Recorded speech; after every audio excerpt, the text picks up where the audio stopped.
कहानी की शुरुआत में हम कैरिक को देखते हैं, जो एक जवान शेप शिफ्टर है। वो अपने परिवार के साथ पहाड़ों में रहता है। वो चाहे तो इंसानी रूप ले सकता है, लेकिन ज्यादातर समय वो एक कूगर के रूप में गुजारता है। कूगर अमेरिका में पाई जाने वाली एक बड़ी बिल्लियों की नस्ल है, जैसे हमारे यहाँ पे तेंदुआ और चीता। खैर, उसके परिवार वाले उसे मना करते हैं कि इंसानों से बात मत किया करो, लेकिन धीरे धीरे उसका मन इंसानों को समझने का हुआ तो उसने अपने परिवार को छोड़ दिया और फिर बाद में एक इंसानी परिवार ने उसे गोद ले लिया। एक दिन सुबह जब वो अपने नए परिवार के साथ नाश्ता कर रहा था, उसने अखबार में एक खबर देखी। उस खबर में लिखा था कि पिछले कुछ दिनों से अलग अलग तरह के जानवर इंसानों पर हमले कर रहे हैं। ये हमले लगातार बढ़ रहे थे। उस दिन सुबह कैरिक ने अपने भाई बहन को बाएं कहा और फिर अपनी माँ के साथ गाड़ी में बैठकर निकल गया। उसकी माँ मेलेडी उसे एक नया स्कूल दिखाने लाई थी। सफर के दौरान कैरिक ने देखा कि 2 कौवे उसके पीछे उड़ रहे हैं। उसे लग रहा था कि शायद ये भी शेप शिफ्टर हैं। शाम को सभी परिवार के लोग थक गए और रास्ते में एक होटल में रुक गए, लेकिन वो कौवे अभी भी उनके पीछे थे।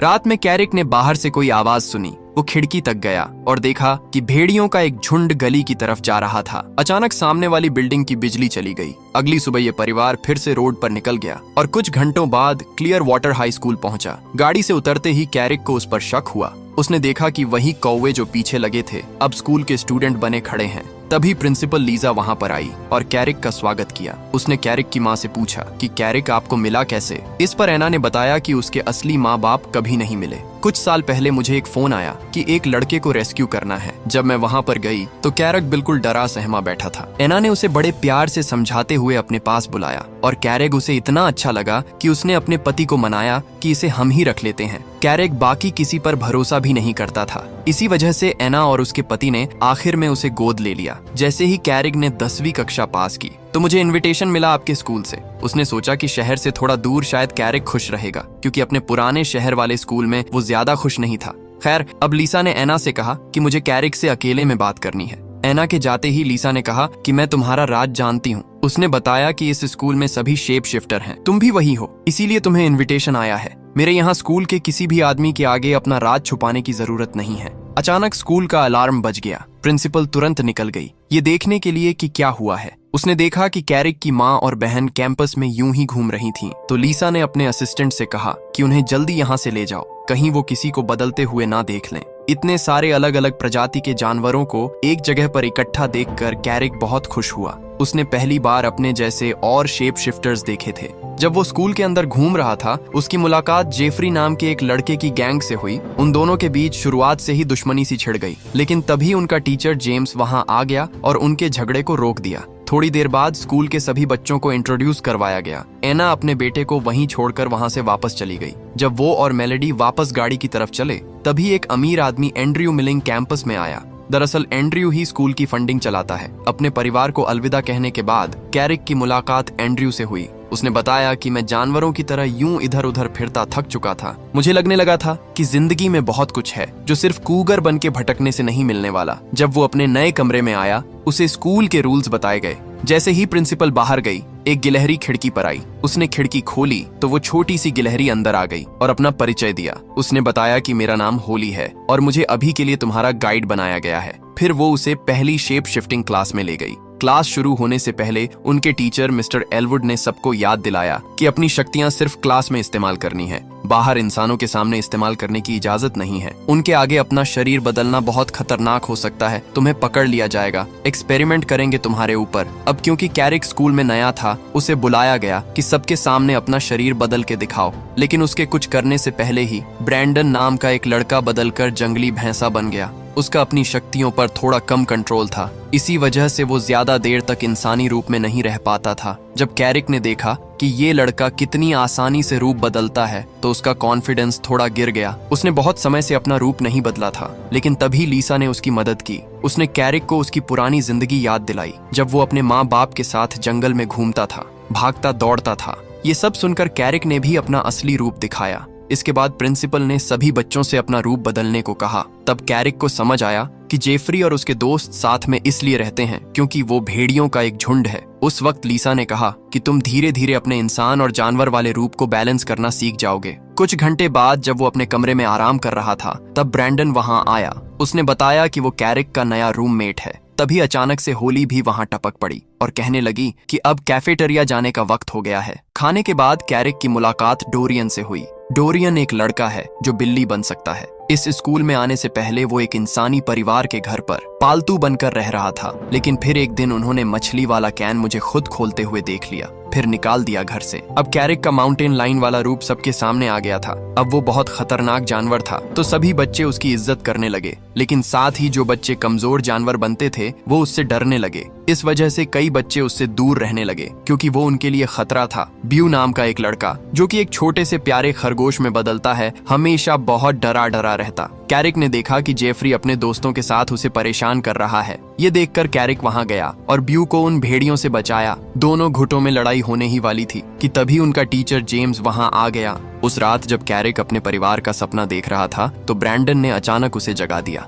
नींद में ही ब्रैंडन का रूप बदल गया और उसने बिस्तर तोड़ दिया। उसने बताया कि ऐसा हफ्ते में एक आध बार होता है, तो तेरी नींद तोड़ने के लिए एडवांस में सॉरी। ये सुनकर कैरिक सोचने लगा कि अगली कुछ रातें इतनी आरामदायक तो नहीं होने वाली। अगली सुबह कॉम्बैट क्लास में बर्थ और ब्रैंडन को लड़ाई के लिए बुलाया गया, लेकिन ब्रैंडन अपना जंगली भैंसा लड़ने से पहले ही भाग गया। उसने कहा कि मैं लड़ाई वड़ाई में विश्वास नहीं करता, प्यार से नहीं रह सकते क्या हम। अब उसकी जगह पर कैरिक को बुलाया गया। जब टीचर ने देखा कि कैरिक को अपनी शक्तियों पर भरोसा नहीं है, तब आंद्रे वहां पर आया। उसने उसे एक छोटी सी पोटली दिखाई जिसके अंदर एक कूगर का पेशाब है और कहा कि इसे ध्यान से सूंघो। कैरिक ने ऐसा किया और तुरंत उसका रूप बदल गया। लड़ाई के मैदान में आकर छोटा होने के बावजूद उसने बर्था को अपनी ताकत दिखाई। इसके बाद लीरॉय और डोरियन को बुलाया गया, लेकिन जैसे ही डोरियन ने इस कंक को सूंघा वो तुरंत वहां से भाग गया और लड़ाई छोड़ दी। इस तरह लीरॉय आसानी से जीत गया। क्लास के आखिर में एंड्रियो ने कैरिक को बुलाया। उसने कहा कि मैं तुम्हें लड़ना सिखाऊंगा। उसने उसे वही पहले वाली पोटली देकर कहा कि आगे चलकर बहुत तरक्की करोगे तुम। जब जेफरी ने देखा कि स्कूल का स्पॉन्सर कैरिक पर ज्यादा ध्यान दे रहा है तो उसके मन में जलन उठी। उसने कैरिक को चुनौती दी कि अगर दम है तो 2 भेड़ियों से लड़ के दिखाओ। जेफरी ने कहा कि अगर तुम जीत गए तो हम तुम्हें कभी तंग नहीं करेंगे। शाम को कैरिक अपने नए दोस्तों के साथ ट्री हाउस गया। उसने उन्हें बताया कि वो चुनौती ले चुका है। ये सुनकर ब्रैंडन तो चिंता में पड़ गया। उसने कहा कि अगर लड़ते हुए पकड़े गए ना तो तुम्हें स्कूल से निकाल देंगे। लेकिन कैरिक ने कहा कि एक बार शेर ने जो बोल दिया वो बोल दिया। जब होली समझ गई कि हम इसका मन तो नहीं बदल पाएंगे, तो उसने कहा कि हम भी जितना हो सकेगा तुम्हारा साथ देंगे। ब्रैंडन ने कहा कि मैं भी देखने जाऊंगा कि कैसे तुम उन भेड़ियों के छुड़ाओगे। उस रात तीनों दोस्त चुपके से हॉस्टल से निकल गए।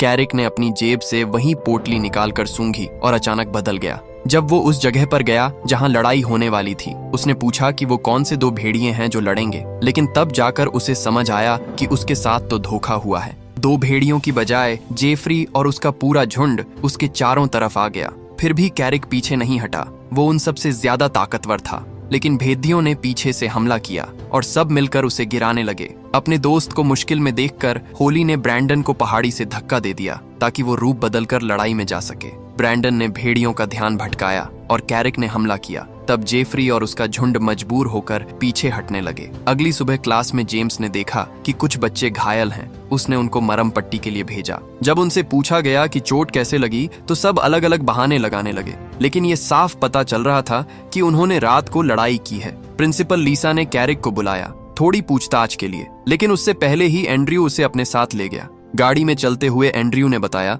कि मैं जानता हूँ कल रात क्या हुआ। उसने कहा कि एक असली माउंटेन लायन को अकेले ही सारे भेड़ियों को हरा देना चाहिए था, चाहे वो 4 हो चाहे 10। कैरिक ने बताया कि मैंने अपने परिवार को दरअसल छोटी उम्र में छोड़ दिया, इसीलिए मैं कभी शिकार करना सीख नहीं पाया। ये सुनकर एंड्रयू ने कहा कि मैं तुम्हें शिकार करना सिखाऊंगा, क्योंकि वो चाहता है कि कैरिक एक असली शिकारी बने। जब वो स्कूल वापस आए तो लीसा ने एंड्रयू को डांटा और कहा कि किसी भी स्टूडेंट को खास ट्रीटमेंट नहीं देना। फिर उसने कैरिक से भी कहा कि अगर यहाँ पर रहना है तो नियमों के हिसाब से रहना होगा। साथ ही प्रिंसिपल ने धमकी दे डाली कि अगर आज के बाद लड़ाई करते हुए पकड़े गए तो सीधा बाहर। लीसा के जाने के बाद होली और ब्रैंडन आए। उन्होंने पूछा कि क्या हुआ। तब कैरिक ने ल्यू को जंगल की तरफ जाते देखा। वो तुरंत उसके पीछे गया। दोनों ने टीचर्स को बात करते सुना। वो कह रहे थे कि जानवरों के हमले इंसानों पर बढ़ रहे हैं, जो कि बहुत अजीब बात है। जानवर शहर में जाकर क्या करेंगे? जरूर इसमें शेप शिफ्टर्स का हाथ है। परेशानी ये है कि अगर इंसानों को उनके बारे में पता चल गया तो दोनों प्रजातियों का एक साथ रहना नामुमकिन हो जाएगा। इंसान जिस चीज को समझ नहीं पाते उससे डरते हैं और फिर वो उन्हें खत्म करने लग जाएंगे।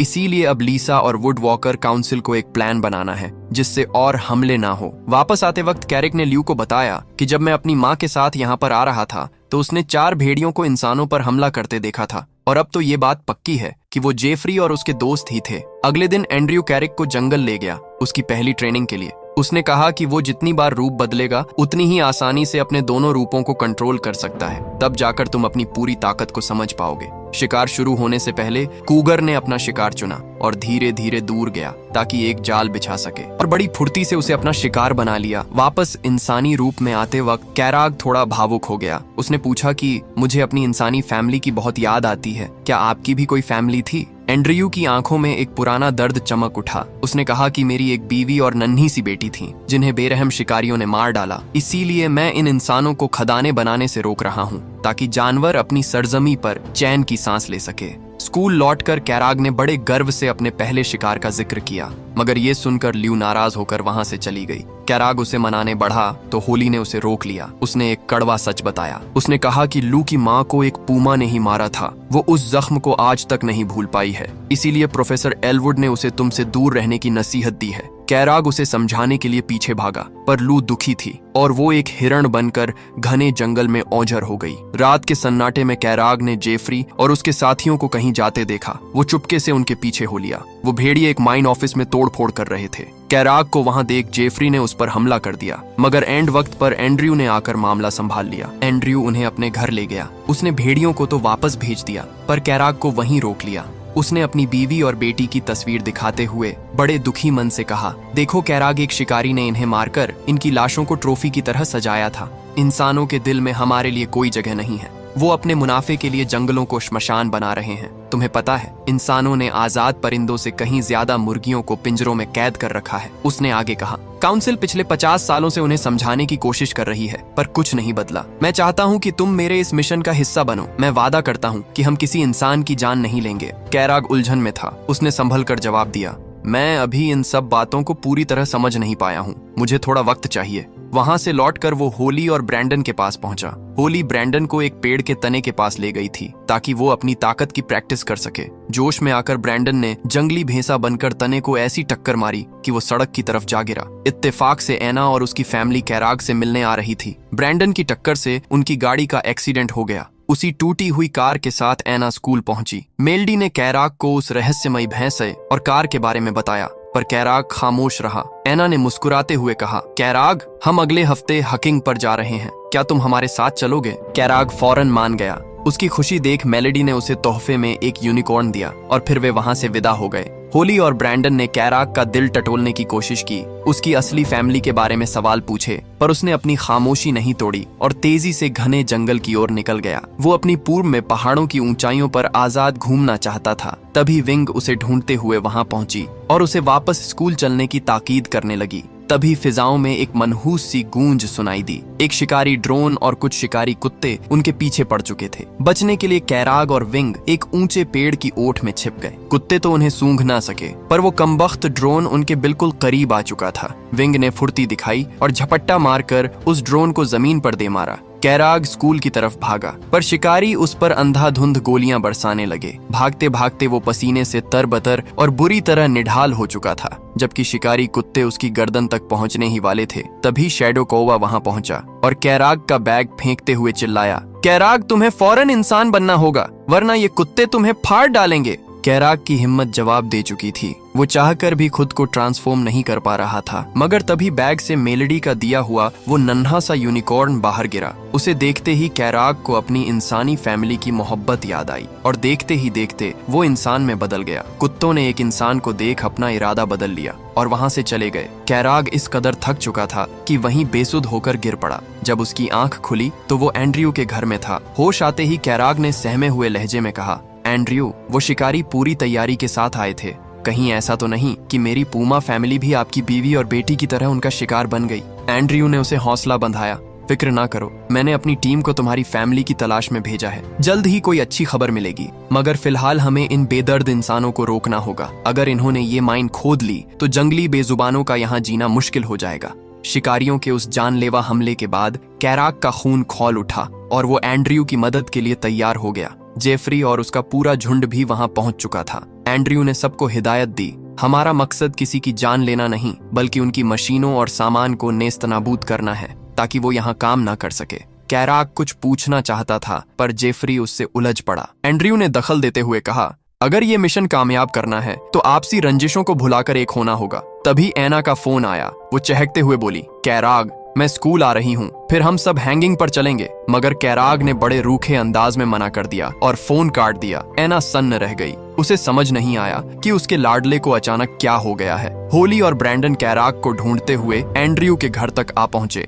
होली ने हैरानी से पूछा, तुम यहाँ क्या कर रहे हो और ये गाड़ियां कहाँ जाने की तैयारी में है? कैराग ने नजरें चुराते हुए कहा, हम बस घूमने जा रहे हैं, तुम दोनों यहाँ से चले जाओ वरना खतरे में पड़ जाओगे। ब्रैंडन को उसकी ये बेरुखी चुभ गई और वो गुस्से में वहां से चला गया। होली भी उसके पीछे निकल गई। कैराग अब एंड्रयू की टीम के साथ माइंड साइट पर था। रास्ते में उसने जेफरी की दोस्त टिकानी से उसकी कहानी पूछी। टिकानी ने बताया, मेरे गांव के सभी लोग वुड वॉकर्स हैं। उन्होंने ही मुझे क्लियर वाटर स्कूल भेजा है ताकि मैं अपनी ताकतों पर काबू पा सकूं। कैराग ने कहा, तुम तो इतनी समझदार हो, फिर उस बेवकूफ जेफरी के साथ क्यों रहती हो? टिकानी मुस्कुराई और कहा कि भेदिए हमेशा झुंड में रहते हैं। एक तन्हा पूबा होने के नाते शायद तुम ये वफादारी नहीं समझ पाओगे। वे सब उस जगह पहुंच गए जहां मजदूर बड़ी बेरहमी से पेड़ों को काट रहे थे। ये मंजर देख वुड वॉकर्स के सीने में आग सुलगने लगी। वहां लकड़ियों का एक विशाल ढेर लगा था। एंड्रू ने हुक्म दिया, हम इन लकड़ियों को खाई में गिरा देंगे ताकि इंसानों का बड़ा नुकसान हो, पर उससे पहले यहाँ मौजूद हर इंसान और बेगुनाह जानवर को यहाँ से खदेड़ दो।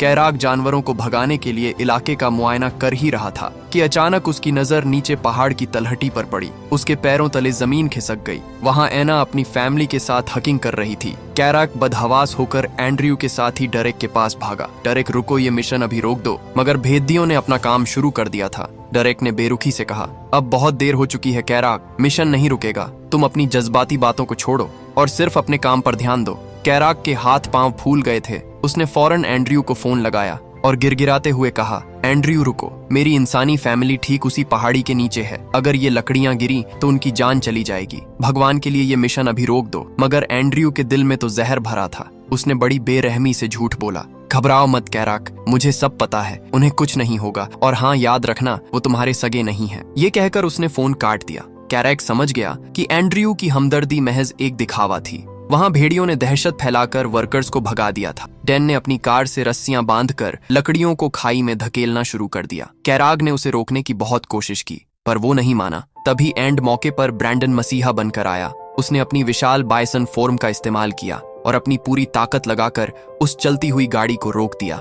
वहीं आसमान में शैडो और विंग मंडरा रहे थे। उन्हें देखकर जेफरी की रूह कांप गई। उसे लगा कि अगर प्रिंसिपल लीसा को इस साजिश की भनक लग गई तो वे सबको स्कूल से निकाल बाहर करेंगी। वो डरपोक अपने साथियों के साथ दुम दबाकर वहां से भाग निकला, मगर टिकानी नहीं भागी। वो कैराग की मदद के लिए वहीं रुक गई। ब्रैंडन अकेली जान उस भारी गाड़ी को रोकने में जूझ रहा था, जिसे देख कैराग ने फुर्ती से टायर के नीचे एक लकड़ी फंसा दी। होली भी जान हथेली पर लेकर कार के अंदर घुसी ताकि डैन को रोक सके, पर उस जालिम ने उसे उठाकर खाई में फेंक दिया। शुक्र है कि टिकानी ने वक्त रहते उसे थाम लिया। तभी लू वहां पहुंची और डरेक का रास्ता रोकने लगी। डरेक गुस्से में ग्रिसली बियर बन गया और लू को खाई में गिराने ही वाला था कि ब्रैंडन ने एक जोरदार टक्कर मारकर उसे दूर फेंक दिया। कैराग ने भी माउंटेन लोयन बनकर डैन को वहां से खदेड़ दिया। तभी एंड्रयू खुद माउंटेन लोयन बनकर वहां आया। उसने नफरत में आकर टायर के नीचे लगी लकड़ी हटा दी, जिससे कार धीरे धीरे पीछे सरकने लगी। कैराग और एंड्रयू के बीच एक भयानक जंग छिड़ गई।